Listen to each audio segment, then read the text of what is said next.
नमस्कार दोस्तों, मैं रजत एक बार फिर से हाजिर हूँ आप सबके बीच में आपके अपने YouTube चैनल आरएस अकेडमी से।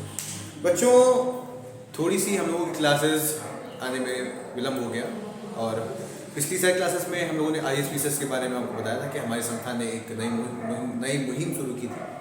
IAS-PCS की क्लासेस हमारे यहाँ उन्नाव में हमारी संस्था रेस अकेडमी में शाम को 2 बजे से 4 बजे तक IAS-PCS की क्लासेस चल रही हैं। थोड़ी सी उन क्लासेस में व्यस्तता रही, इसलिए आपको ऑनलाइन क्लासेस प्रोवाइड नहीं कराई जा सकती, लेकिन घबराइए नहीं, अब निरंतर आपको क्लासेस ऑनलाइन भी अवेलेबल कराई जाएंगी IAS-PCS एग्जाम को ध्यान में रखते हुए। ठीक है बच्चों, देखो आज हम लोग ज्योग्राफी, इंडियन ज्योग्राफी की शुरुआत करने आ रहे हैं। भारत का भूगोल,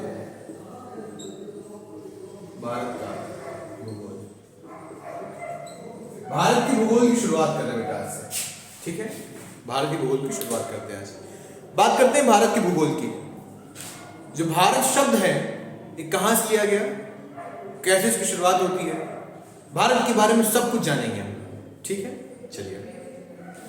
भारत जो शब्द है वो पुराणों से लिया गया। कहां से लिया गया? पुराणों से लिया गया। भारत जो शब्द है वो पुराणों से लिया गया। ठीक है, भारत जो है वो जम्मू द्वीप का दक्षिणी भाग था। कौन सा भाग था? जम्मू द्वीप का दक्षिणी भाग था। हमारे यहाँ भारत में आर्य निवास करते थे। कौन निवास करता था? आर्य। आर्यों का निवास स्थल होने के कारण हमारे देश का एक नाम और भी क्या पड़ गया? आर्यावर्त। तो भारत का एक नाम और भी क्या है? आर्यावर्त। बात समझ रहे हैं? आर्यों का निवास स्थल होने के कारण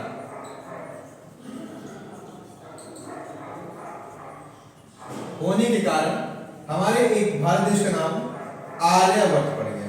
क्या पड़ गया? आर्यावर्त। ठीक है, जो कि जम्मू द्वीप का दक्षिणी भाग था। बस भारत जो वर्ड है वो सिर्फ पुराणों से लिया गया। पुराणों से भारत को अगर पुराणों के हिसाब से माने तो हमारे यहाँ इतिहास में जितने भी भरत रहे हैं तो भरत के नाम से भारत का नाम पड़ गया। ठीक है, आर्यों का निवास स्थल था इसलिए नाम आर्यावर्त पड़ गया।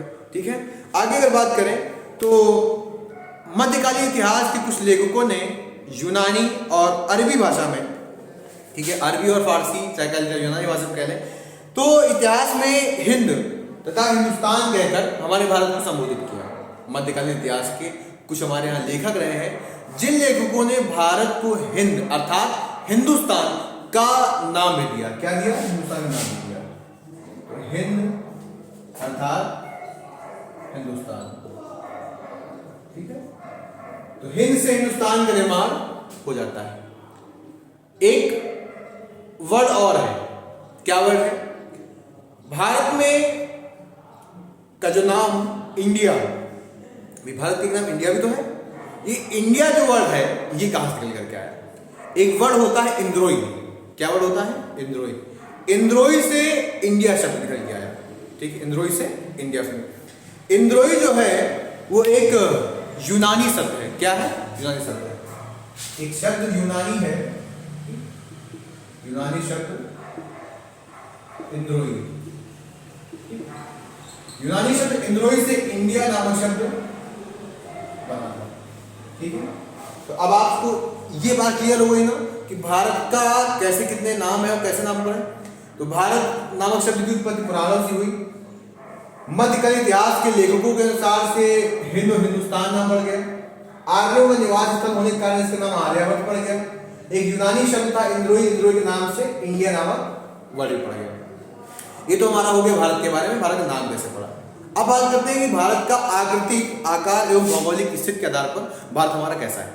आकार एवं भौगोलिक स्थिति के आधार पर हमारा भारत कैसा है, आपको ये बता देते हैं। चलिए शुरू करते हैं। ठीक,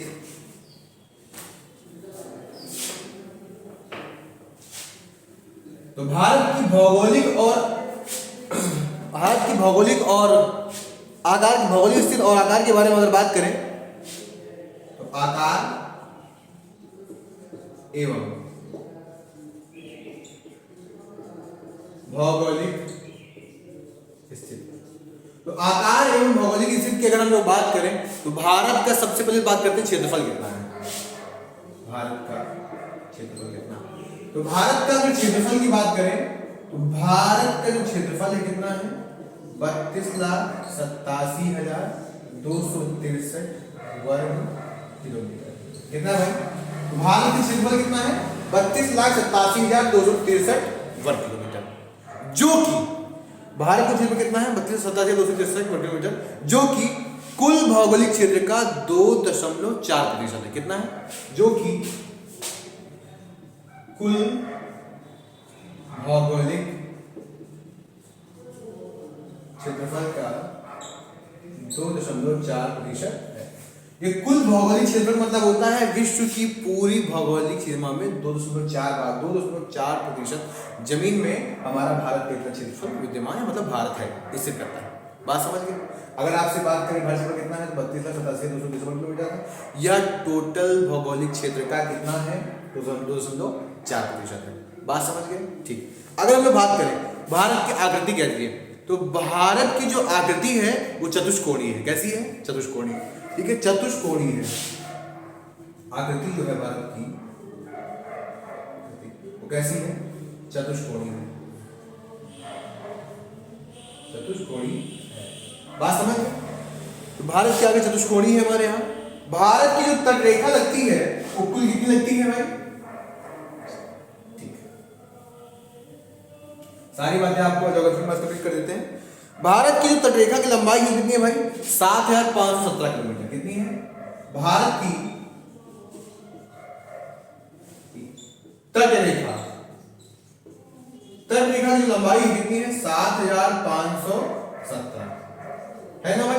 7,517 किलोमीटर की भारत की तटरेखा लंबाई है। और भारत की अगर स्थल सीमा की लंबाई करें तो स्थल सीमा लंबाई कितनी हो जाएगी, भारत की स्थल सीमा की लंबाई, भारत की अगर स्थल सीमा की लंबाई कितनी हो जाएगी 15,106.3 किलोमीटर भारत की स्थल सीमा की लंबाई है। ठीक है, अगर आपसे भारत की तटरेखा की लंबाई पूछे तो 7,517 किलोमीटर की है। भारत के स्थल सीमा की लंबाई बात करें तो 15,106.3 किलोमीटर की भारत की स्थल सीमा की लंबाई है। बात समझ में आई, कोई दिक्कत? चलिए आगे बात करते हैं।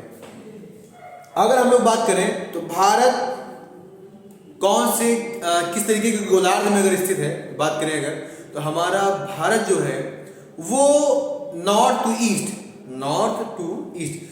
मतलब होता है उत्तर पूर्वी गोलार्ध में स्थित है। कहां स्थित है? उत्तर पूर्वी गोलार्ध में स्थित है। बात ध्यान रख पाएंगे, ठीक है। अब बात करें अगर कि भारत का दक्षिणतम बिंदु कौन सा है, पूर्वी बिंदु कौन सा है, उत्तरी बिंदु कौन सा है, पश्चिमी बिंदु कौन सा है, तो सबके बारे में पढ़ लेते हैं।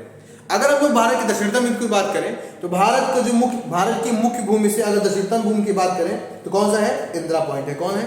इंदिरा पॉइंट, ठीक है, इंदिरा पॉइंट है। ठीक ठीक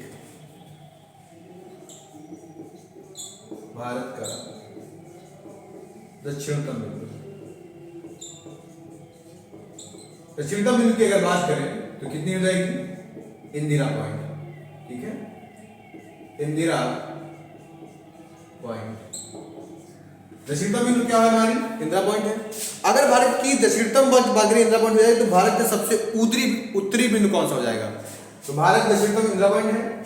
और उत्तरी बिंदु की बात करें अगर, उत्तरी बिंदु हमारा इंदिरा